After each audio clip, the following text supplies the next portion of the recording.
परिस्थितियां भौतिक, कारण आत्मिक। बुद्धि की प्रखरता के साथ एक कमजोरी यह जुड़ी है कि वह तर्क एवं प्रत्यक्षवाद के आधार पर ही सब कुछ जानने एवं घटनाओं के कारणों को ढूंढने का प्रयत्न करती है। घटनाओं के कारणों की खोज में भौतिक अवयवों की खोज करती रहती है।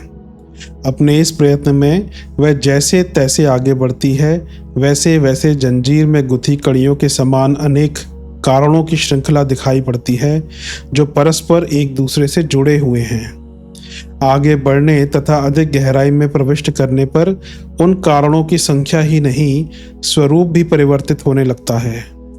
दूसरे शब्दों में, कारणों की संख्या बढ़ जाती है तथा सूक्ष्म में परिवर्तित हो जाती है।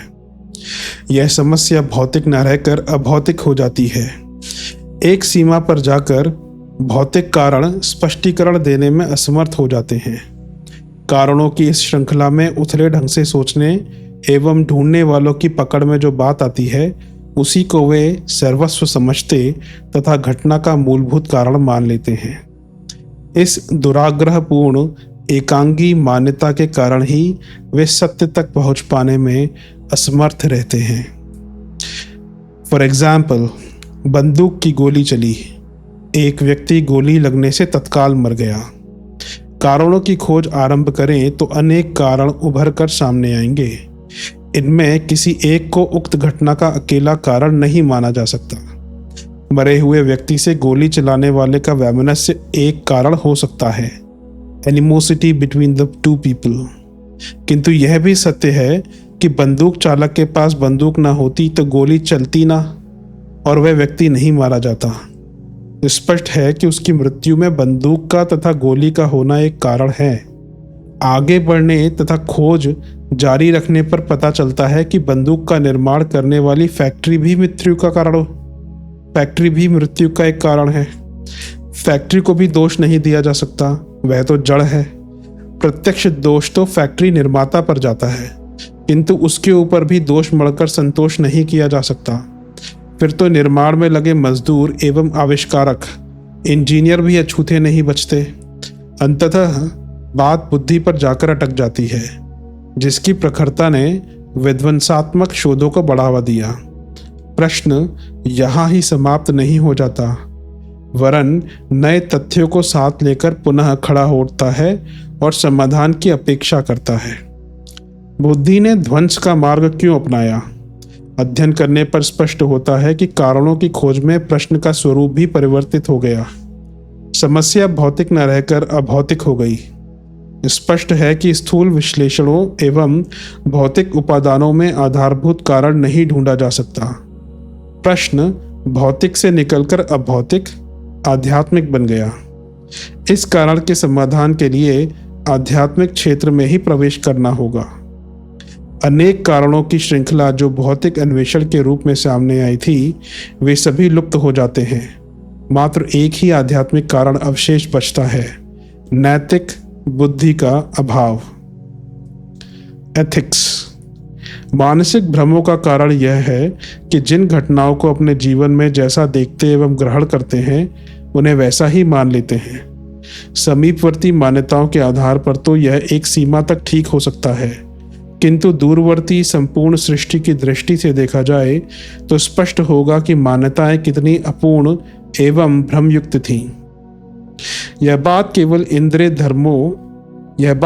इंद्रिय भ्रमों के बारे में ही नहीं, वरन समस्त निरीक्षणों के संबंध में देखी जाती है।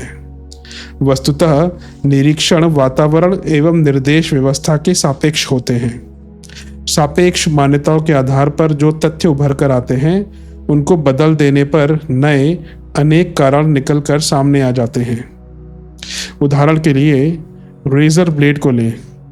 अपनी निर्देशन व्यवस्था में रेजर की धार निरंतर सीधी दिखाई पड़ती है।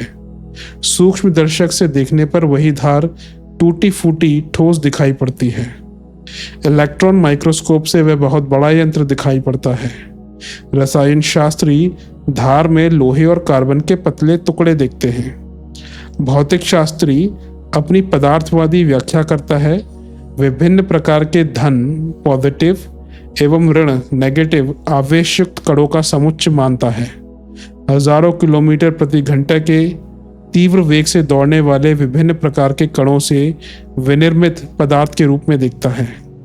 रेजर की तेज धार के कणों की खोज में रसायन शास्त्री भौतिक शास्त्री के पास पहुंच जाए तो उनका उत्तर अलग अलग अपनी मान्यताओं के अनुरूप होगा। इंजीनियर उसे इंजीनियरिंग का कला कौशल एवं निर्माण करने वाली मशीनों की कुशलता बताएगा।